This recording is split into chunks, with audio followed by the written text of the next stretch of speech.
కేంద్ర మంత్రి బండి సంజయ్ కొండగట్టుకు చేరుకున్నారు. బండి సంజయ్ చేరుకునే సమయానికి దేవాలయం మూసి ఉండడంతో ఆలయ ఆవరణంలోనే పూజలు చేశారు. దీంతో దేవాలయం ప్రధాన గోపురం దగ్గర మొక్కులు తీర్చుకున్నారు.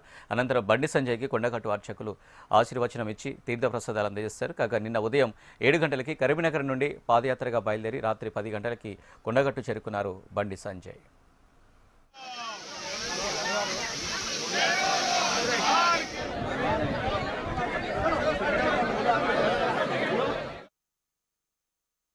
ప్రజాప్రతినిధులు అందరినీ తీసుకొని స్వామివారి దర్శనానికి నడుచుకుంటూ వస్తా అని చెప్పి వాళ్ళు మొక్కడం జరిగింది.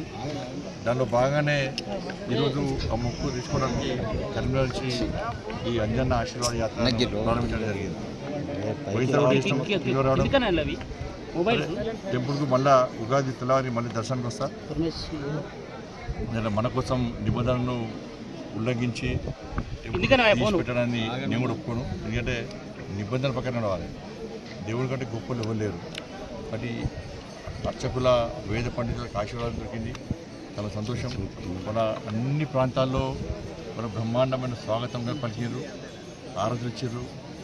నితిన్ నవీన్ గారి యొక్క నేతృత్వంలో మన రామచంద్రరావు గారి ఆధ్వర్యంలో ఇలా Karimnagar corporation గెలిచాము, municipal councillor chairperson గెలిచాము, సర్పంచులు ఉప సర్పంచులు వార్డు మెంబర్లు గెలుస్తాము.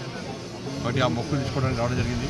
తప్పకుండా అంజన్న ఆశీర్వాదం అందరి మీద, ఎవరితో ఇలా కష్టపడి పనిచేసారో యాత్రలో పాల్గొన్నారో వాళ్ళందరి మీద ఉండాలని చెప్పి మీరందరూ కూడా మీడియా కూడా ప్రత్యేకంగా